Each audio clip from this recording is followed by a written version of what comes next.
স্থানে রাসূলুল্লাহ সিনা চাক হয়েছিল এবং এটাই ছিল রাসূলুল্লাহর দৈনিক জীবনের খেলাধুলা বা পায়চারি করার একটা জায়গা।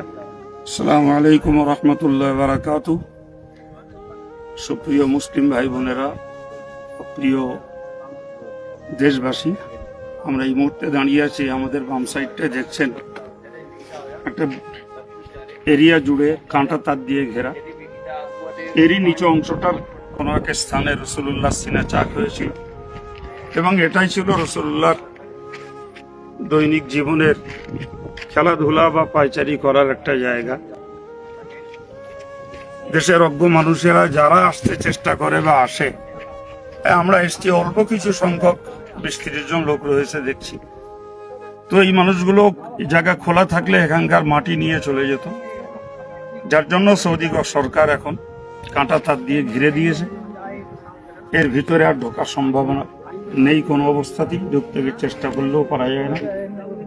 যাই হোক, আমরা নবীর সেই শিশুকালের স্মৃতি দেখতে পেয়ে মানসিকভাবে একদিকে যেমন আশ্চর্যান্বিত হচ্ছি আল্লাহ পাকের কুদরতের উপরে, আর একদিক দিয়ে নবীর শিশুকাল, রাসূলুল্লাহর লালিত্যপূর্ণ ভাষা এবং হালিমার ছোঁয়াচে রাসূলুল্লাহর বিনয়ী নম্র স্বভাব তৈরি করার উদ্দেশ্যেই মহান আল্লাহ তার নবীকে এখানেই পাঠিয়েছিলেন।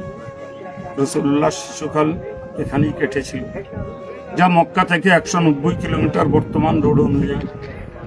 জানি না কিভাবে হালিমা এই পথ গেছিলেন আর কিভাবেই বা নবীকে নিয়ে এসেছিলেন। সবকিছু আল্লাহর কাছে সহজ, আমাদের কল্পনার বাইরে।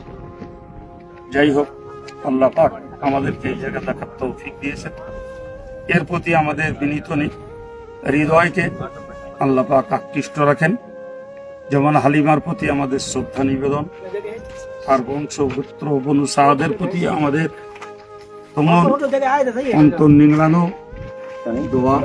সর্বোপরি রাসূল করিম সাল্লাল্লাহু আলাইহি ওয়াসাল্লাম শিশু জীবনের এই স্মৃতি আমাদেরকে কাঁদায় যে কোন অবস্থার ভিতর দিয়ে হাজার হাজার পাহাড় ঘেরা জায়গা এবং অনেক উচ্চে সাধারণ সমতল ভূমি থেকে অনেক পাহাড়ের উপরে সব খেলাটাই আল্লাহ পাকের কুদরতের খেলা।